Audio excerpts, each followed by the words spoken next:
présentation des présidents d'associations qui sont donc organisateurs de cette matinée, qui sont la DIV, à Verneuil, et bien vivre à Verneuil comme son nom l'indique. Donc l'idée de cette matinée, pouvoir échanger avec les différents candidats pour cette 7e circonscription aux élections législatives. Merci de leur présence, merci de se prêter à ce jeu des questions-réponses. L'idée ce matin est véritablement de parler d'environnement. Il y a beaucoup de thèmes, il y a beaucoup de sujets dans cette élection législative. Là, on va essayer de récéler un peu sur ce thème du cadre de vie et de l'environnement pour la 7e circonscription, mais de manière plus globale et générale, puisque les élections législatives, il s'agit d'élire des députés qui vont siéger à l'Assemblée nationale. Vous en connaissez sans doute certains, peut-être un peu moins d'autres. Donc l'idée, c'est qu'en quelques mots, ils puissent effectivement se présenter et donner un cadre global, général, sur leur vision de l'environnement, du territoire, du développement durable. Moi, je suis Paul de Boutin, je suis candidat de la France Insoumise, le mouvement qui est notamment porté Jean-Luc Mélenchon présidentiel. Et notre programme, c'est l'avenir en commun. Il faut se rendre compte que le changement climatique a déjà commencé. Et face à l'urgence climatique, il faut engager la bifurcation écologique de nos modes de production, de consommation, d'échange, en nous appuyant sur un principe qui sera la règle verte. Et il ne faut pas prélever davantage à la nature que ce qu'elle peut renouveler, ni produire davantage que ce qu'elle peut absorber. Alors ça se passe du jour au lendemain. Il faut donc organiser la bifurcation et la transformation de notre système.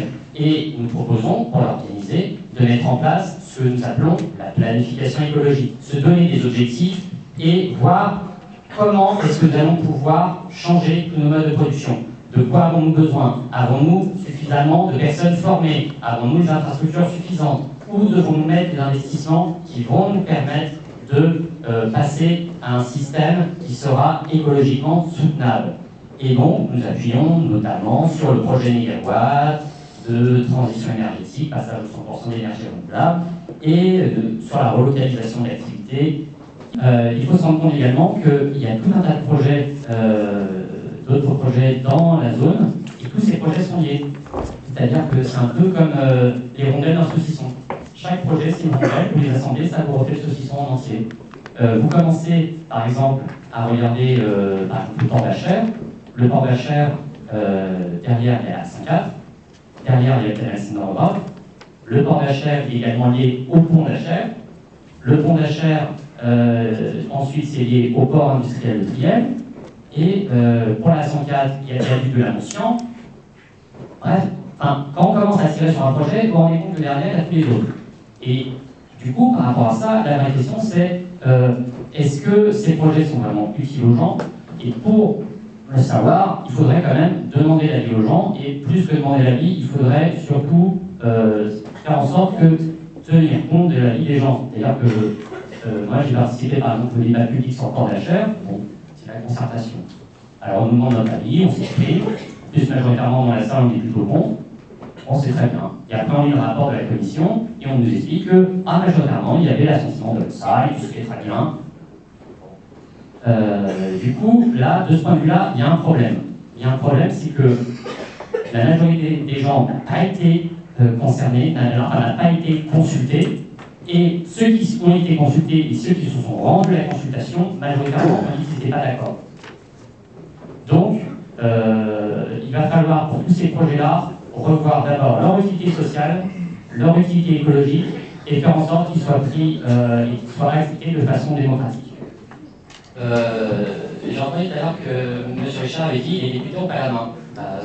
Quand même, les députés votent la loi. Et la loi, ça donne quand même un cadre.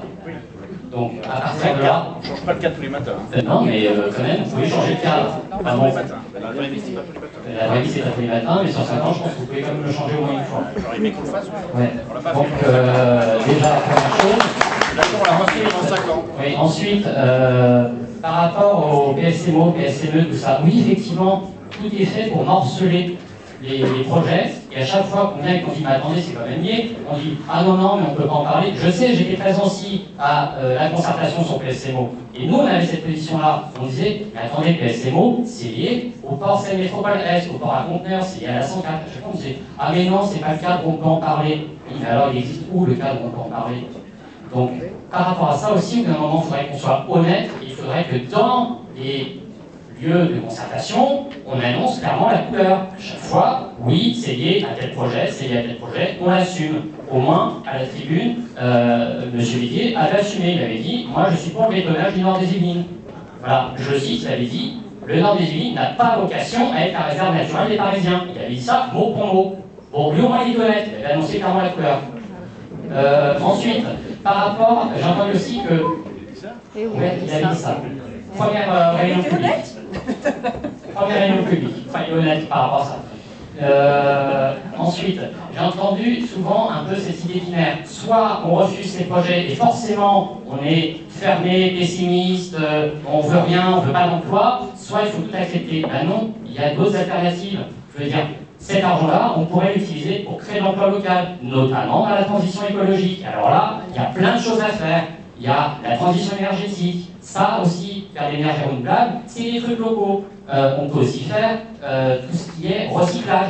Là, il y a énormément de choses à faire. L'agriculture, on peut faire une agriculture paysanne, relocalisée. Et ça, c'est des centaines de milliers d'emplois. Donc, il y a plein de choses à faire qui peuvent être faites localement, si on sait et si on veut mettre l'argent ailleurs que dans ces grands projets. Ensuite, il y a beaucoup de choses à dire. Sur GPSO, très vite, nous sommes pour abroger la réforme territoriale qui a permis GPSO. Parce que ce sont des monstres antidémocratiques, c'est un bordel monstrueux. Même les communes ne savent pas gérer, c'est vraiment n'importe quoi. Donc, nous, c'est clair, on reviendra là-dessus et on refera une autre réforme qui permet vraiment que les communautés de communes et toutes les intercos soient choisis et non pas imposés. Voilà.